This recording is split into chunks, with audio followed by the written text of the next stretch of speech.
Y tenemos ya en la línea telefónica al diputado José Manuel Olivares. Recordamos que el doctor José Manuel Olivares está en Cúcuta, él permanece en Cúcuta pendiente de lo que ha ocurrido, sobre todo en las últimas horas con la reapertura del paso fronterizo, que no es del todo, pues no ha sido total, por un lado, y por otro lado, pues él también nos tiene información acerca del trabajo que ha venido realizando esta organización llamada Médicos por la Salud, acerca de lo que ha ocurrido también en Venezuela. Primero que nada, buenos días, diputado, gracias por atendernos. Hola Sergio, muchas gracias, feliz día. Estamos todavía en Cúcuta, como tú lo dices, en las trochas, de verdad que te robó un minuto. Creo que lo han visto en nuestras redes, creo que las imágenes hablan por sí solas, pero es muy duro ver cientos de venezolanos cruzar sobre piedras por un río, en puentes improvisados, niños, mujeres embarazadas, pacientes, de verdad que es una imagen muy dura. Y la única razón es que el usurpador tiene cerrados los puentes y le viola el derecho a la educación, a la salud, a la alimentación, al libre tránsito a miles de venezolanos. Yo debo decirte que semanalmente son 200.000 personas que tienen una migración pendular entre Venezuela y Colombia, es decir, que vienen acá a trabajar, a comer, a buscar medicinas, a vacunar a los hijos, a estudiar y regresan a seguir viviendo en nuestro país. Así es. Ahora, José Manuel, esta situación pues cada día es más difícil. ¿Se puede salir de Venezuela, mas no se puede regresar, según hemos visto, con alimentos, ¿no? O ya se puede, ya hay libre tránsito como tal, José Manuel? Hay libre tránsito por las trochas, es decir, tienes que Solamente. cruzar un río, tienes que pagar a grupos irregulares que están del lado venezolano, lamentablemente bajo el amparo de la Guardia Nacional y de los grupos que pertenecen a Nicolás Maduro, los grupos colectivos, pero tú puedes entrar perfectamente por la trocha siempre y cuando pagues. Claro. Estamos hablando de cifras entre 10.000, 20.000, 30.000 pesos, según sea el punto que tienes que pagar o donde debas pagar, es decir, unos $10, de 5 a 10 dólares de promedio que debes pagar para ingresar a nuestro país. Es algo inédito, increíble, que para ingresar un venezolano a su país tenga que pagar. Y por el puente únicamente están dejando pasar a los niños que vengan con uniforme. Te decía que son más de 4.000 niños que estudian en Colombia y pacientes que tengan alguna cita médica, algún informe médico o algo que justifique que tienen un compromiso médico en Colombia. Si usted le duele algo y quiere venir acá, no lo dejan pasar por el puente, debe ir por la trocha y, como te explicaba, pagar a estos distintos grupos irregulares del lado venezolano. José Manuel, preocupa muchísimo que todavía continúe esa gran cantidad de ayuda humanitaria que ha llegado a Colombia. ¿Qué va a pasar con toda esa ayuda humanitaria? Todavía no ha podido ingresar a Venezuela y eso es una gran preocupación. Mucha gente incluso me ha preguntado directamente, Sergio, pero ¿y eso se puede perder? Todo eso que está allí se puede perder. Yo quisiera que nos explicaras un poco qué va a pasar con todo eso y qué ocurre o cuánto tiempo pues tienen en todo caso de vida estos productos. Bueno, nosotros somos los que tenemos más ansiedad de meter eso en nuestro país, sin duda alguna. En mi caso particular, con el tema salud, yo sé lo que significa esas medicinas que están ahí, las vidas que pueden salvar y estamos desesperados porque estén dentro de Venezuela. Con la pregunta en específico, no hay nada por expirar, no hay nada por dañarse. Ahí se encuentran kit de higiene, kit de alimentación, ética, no, digamos, los suplementos nutricionales para niños, que todos tienen fecha de vencimiento de larga data, igual que los mercados son material no perecedero que no se va a dañar ni hoy, ni la semana que viene, ni dentro de 2 semanas. Con los medicamentos y el material médico quirúrgico ocurre exactamente lo mismo. Después del incidente que veíamos de cómo Nicolás Maduro quemó esas gandolas en el puente, la violencia que hubo ese día, más de 421 heridos hubo en los puentes, en el puente donde yo estaba, que fue el puente Simón Bolívar, 320 heridos. Estamos planificando una reingeniería de la mejor vía, de la vía más eficaz, de que esto pueda llegar al país sin que sea destruido, sin que sea robado y que llegue a donde debe estar, que es a nuestros hospitales, a nuestras ONG, a las casas de quienes más lo necesitan, a la Iglesia Católica con Cáritas, que debe ser quien lo distribuya.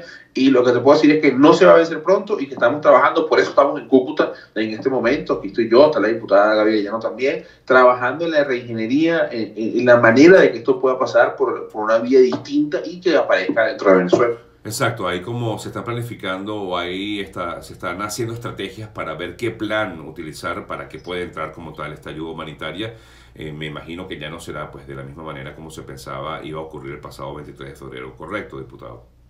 Así es, Sergio, está trabajando en eso. También debo decirte que no es un tema tan rápido como quisiéramos, porque hay que coordinar con el gobierno de Colombia, que es donde estamos, con el gobierno de Estados Unidos, que es el principal proveedor. O sea, hay que hacer muchas coordinaciones para poder tomar una decisión. Nosotros hemos hecho varios planteamientos, pero lo que te puedo garantizar es que estamos planteando distintas alternativas de ingreso. No hemos abandonado el tema. El tema sigue para nosotros una prioridad uno, pero, insisto, estamos tratando de hacer una ingeniería que sea eficaz, eficiente y que esto pueda llegar a donde debe llegar, que es al interior del país. Sí, sin duda alguna. Bueno, diputado, también pues en otros temas importantes que se han destacado, sobre todo allí en la frontera con Colombia, en la frontera colombo-venezolana, pues se destaca, entre otras cosas, que el gobierno de Nicolás Maduro, el régimen de Nicolás Maduro, bueno, incluso a través de diversos videos se ha informado o se ha manipulado la información. Hoy, por cierto, hemos visto un comunicado oficial que ha ofrecido Migración Colombia en relación con lo que fue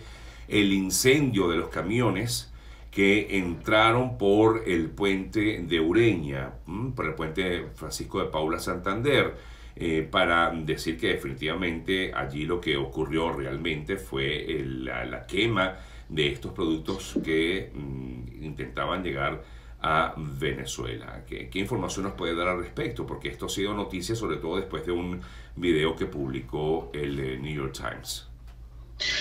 Bueno, yo jamás podría estar en contra de la libertad de expresión. Yo comencé en esto, en la política, por el cierre de RCTV en Venezuela, lo que quiere decir que por principio y por genética jamás podría estar en contra de la libertad de expresión o de opinión de algún medio. Lo que me parece increíble es que hayan personas que puedan creer eso. Lo que me parece increíble es que hayan periodistas que se puedan prestar para manipular la información de esa manera.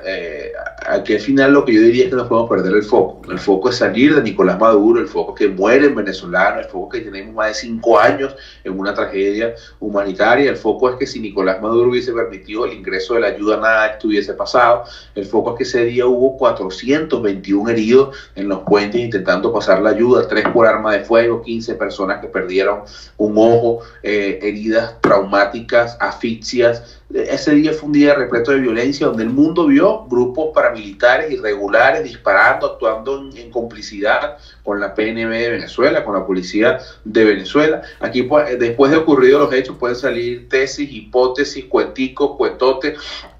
Ahí la realidad es que quemaron la ayuda, ahí la realidad es que dejaron pasar la ayuda, ahí la realidad es que el país tuvo 4 días sin luz y murieron venezolanos. No sé, lo que yo te diría es que hay libertad, yo creo en la libertad de pensamiento. Lo que me parece increíble es que pueda hacer eco todavía en algunas personas, sobre todo en el mundo, porque este tipo de documentos no tiene ningún impacto dentro de Venezuela, porque los venezolanos sufriendo tan caro la realidad, pero me parece increíble que todavía hay personas en el mundo que puedan hacerse eco del último dictadorzuelo, de un asesino, de un individuo sin escrúpulos como es Nicolás Maduro, que está en Venezuela.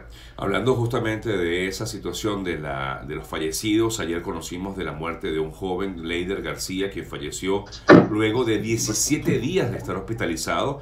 Él fue víctima de un disparo cuando intentaba justamente ingresar la ayuda humanitaria por allí, por la frontera, diputado. El caso de Leider García, bueno, sí, después de incluso haber sido operado allá en Cúcuta, fue imposible y ayer, el día de ayer, falleció. Sí, así es. Él fue herido del lado venezolano por estos grupos colectivos. La crisis humanitaria en nuestro país hizo que fuera trasladado a Colombia. Nosotros ayudamos en todo lo que pudimos en las coordinaciones, incluso como tú lo acabas de decir, para que lo operaran, lo trataran acá, pero lamentablemente perdió su vida ayer, una muerte más de estos grupos irregulares, colectivos, que al margen de la ley. Bueno, los grupos que Nicolás Maduro mandó salir a la calle ayer son exactamente los mismos. Los que ayer Maduro le dijo que eran nacionales, salgan a la calle a defender la revolución, son esos grupos armados de delincuentes que asesinaron a este joven ese día. Eso ya no es secreto para nadie. Ojalá el New York Times sacara un documental, un buen reportaje sobre estos grupos violentos, asesinos, bueno, que al margen de la ley asesinan venezolanos sin ningún tipo de justicia. Esto es una muerte más, como las más de 114 muertes del año 2017, Sergio, que tú viviste eso con nosotros en las calles de Venezuela cuando estábamos protestando y asesinaron venezolanos. Es decir, es el mismo patrón de odio y de muerte. Yo también, Sergio, te robo un minuto para responder a Jorge Rodríguez. De verdad que la mitomanía, de verdad que su nivel de mitómano cada vez es mayor. diríamos en Venezuela, mentira fresca. Ayer lo veíamos en cadena nacional intentando hacer algún tipo de contradicción entre el presidente Guaidó y yo, o entre los venezolanos, o entre la Asamblea Nacional, mostrando unos tweets que son totalmente falsos. Él manipula la información nuevamente en su enfermedad, en ese afán, como él mismo lo dijo, que era la venganza personal de él y su hermana contra Venezuela. Él ayer decía que el presidente Guaidó decía que había 79 fallecidos y que yo decía que habían 24 para ese momento. Lo que no hizo fue leer exactamente lo que decía el tuit Juan, que decía antes del apagón de hoy, ya por la falla eléctrica hubo 79 muertos, que además de burlarse de esas personas, nosotros en nuestro monitoreo de la encuesta nacional de hospitales, entre noviembre y febrero, pudimos registrar 79 fallecidos por cortes eléctricos en Venezuela, que no tiene nada que ver con esta coyuntura de los cortes eléctricos, donde además, lamentablemente, ya van 26 fallecidos. Hay gente que le parece mucho y gente que le parece poco. Yo como médico soy muy respetuoso de la vida, de lo que significa para nosotros tener una vida en un hospital. Disculpe, y también tienes que ser responsable, no puedes decir algo que no tienes, donde no tienes la base. Si ese número es el que ofrece esta encuesta nacional de hospitales, pues ustedes tienen que ser, como decía, pues responsables, ¿no, diputado? Totalmente. Y además el monitoreo de fallecidos del corte eléctrico, que desde los últimos 3 días en Venezuela corresponde a muertes confirmadas, lamentables muertes confirmadas por nuestra red de médicos, personas que nos han podido, esto es verdad, y dicen, no, que hubo 200, que hubo 300. Bien, nosotros no podemos confirmar algo que yo no puedo decir que es verdad o que es mentira, pero no puedo confirmar algo que nuestros médicos en los hospitales, nosotros tenemos 5 años construyendo una red de médicos en todo el país, con información confiable, con credibilidad, y no podemos decir algo que no sea cierto. Además que no toda persona que está en un hospital pierde su vida porque se vaya a la luz. Hay casos particulares, te digo, por ejemplo, los 2 casos de ayer, un bebé de 2 kilos de prematuro en un hospital de Venezuela, pesaba 1100 gramos, porque entonces un kilo 100, gracias a la desnutrición que sufre nuestro país, estaba conectado a un respirador mecánico por su patología, estaba en el piso 1, en vez de estar en sala de parto, tenía que ser llevado al piso 4, donde estaba el OTIN, y no hubo ascensor. Y por no ver ascensor, este niño perdió su vida porque no hubo manera de trasladarlo en el corte de luz, había que hacer procedimientos especiales, no se podía hacer en la sala donde estaba, y este niño lamentablemente perdió su vida. Así hay distintos casos de patología. Te puedo también describir con mucho dolor el de un adulto con una enfermedad oncológica, un cáncer de recto metastásico. No hubo ascensor, no pudieron movilizarlo para transfundirlo, para estabilizarlo hemodinámicamente, y esta señora de 64 años falleció por un choque hipovolémico en el Hospital Militar de Caracas. Entonces aquí hay distintos tipos de fallecidos por esta crisis. Lamentablemente hasta ahora son 26, producto de personas que dentro de un hospital el corte eléctrico no permitió darle la atención médica oportuna. Los primeros que hubo lamentablemente fallecidos, como el caso de Maturín, son a pacientes que estaban conectados a máquinas respiradoras, que estaban en terapia intensiva, que estaban en quirófano, y al no responder las plantas perdieron su vida. Esto es un tema difícil, doloroso para la familia, el cual nosotros hemos manejado con mucho respeto, porque estamos hablando de venezolanos que ya no están con sus padres o con sus hijos, y lamentablemente vemos la actitud burlona, politiquera y mitómana de Jorge Rodríguez, de cómo pretende manipular algo tan sensible como es la vida o la muerte de venezolanos. O inclusive, diputado José Manuel Olivares, con quien hablamos, amigas, amigos, hemos visto que incluso ni siquiera permiten el acceso de civiles a estos hospitales. Lo vimos ayer en el Hospital JM de Los Ríos, donde incluso personas que quieren entregar ayuda, quieren entregar agua, comida, les han impedido el acceso, y no solamente se lo impiden, sino que les envían a los funcionarios policiales prácticamente para amenazarlos y que se alejen de allí. O sea, no hay ni siquiera un poco de humanidad, José Manuel, para permitir esa es la palabra, eso. Esa es la palabra, no hay ni un poco de humanidad, son personas indolentes, inhumanas. Bueno, yo subí ayer un video que me mandaban unos pacientes en el estado Zulia, como la Guardia Nacional agrede a pacientes oncológicos, pacientes renales que solamente querían dializarse, llega la guardia atropellando, empujando. Es de verdad unas imágenes que parecen increíbles, unas imágenes que definitivamente no es el ser venezolano, no es como somos los venezolanos. Sin duda alguna es parte de ese pequeño círculo, de ese pequeño grupo aferrado al poder, lleno de odio, de resentimiento, y que no entiende que Venezuela cambió, que Venezuela debe cambiar, y que no hay nada por encima de la vida. Ver a artistas, a periodistas, a ciudadanos, a sacerdotes intentando ingresar al Hospital JM de Los Ríos a llevar ayuda, a llevar sopa, a llevar alimentos a niños enfermos. Agua estaban que no lo intentando llevar. permitan. Increíble. Agua, cosas tan sencillas como agua, y yo te lo pongo en las salas de hospitalización del hospital son múltiples, son compartidas, el baño es compartido, y te lo pongo humanamente porque yo lo he visto, yo lo he vivido, nadie me lo ha contado, estar ahí con olores de baño, tener a tu hijo hospitalizado con olores de cloaca, con olores de orina, con olores de heces, en un baño que no le puede bajar la poseta porque no hay agua. Sí. Entonces vean o grafiquen en su mente lo que pasa hoy en un hospital y qué hay que tener en el corazón o el nivel de odio o de maldad para no permitir que alguien pueda llevar a un niño desesperado, hospitalizado, un niño que ya es suficiente con que esté enfermo. No puedes hacerlo por la política o posiblemente porque no se vea la verdad, porque no puede entrar alguien a tomar una foto y mostrar la verdad en nuestro hospital. Son las cosas que nos debe dar mucho más fuerza, Sergio, para luchar y entender que esto debe terminar. Sí, definitivamente. Bueno, creo que pudiéramos decir que falta poco, José Manuel. Sí, yo creo que sí, que yo, más allá de esa frase como eslogan, sí, yo sé que pegajosa, suena, por decirlo así, sí, yo te sí. diría que este proceso es irreversible, que estamos viendo, como en todas las historias de este tipo de gobierno, al final siempre es duro, al final siempre es peligroso, al final siempre es traumático, pero estamos viendo sin duda alguna el final de un proceso político de 20 años. No es fácil sacar el esquema de 20 años enquistado en el poder, pero yo hoy sinceramente, te comparto mi opinión personal, lo veo irreversible. Yo creo que aquí en cualquier momento se da el desenlace final y que esto es indetenible para nosotros, para nuestro hermano el presidente Guaidó, para la Asamblea Nacional y para millones de venezolanos que decidieron perder el miedo, que decidieron decir ya basta, y para el mundo que digo, bueno, ya basta del tema de Venezuela, del sufrimiento de Venezuela. Así que yo creo en lo particular que esto es irreversible y que seguir con paciencia en nuestra ruta y esperar que el desenlace se dé muy pronto. En eso estamos todos. Un fuerte abrazo, José Manuel, y gracias por el contacto.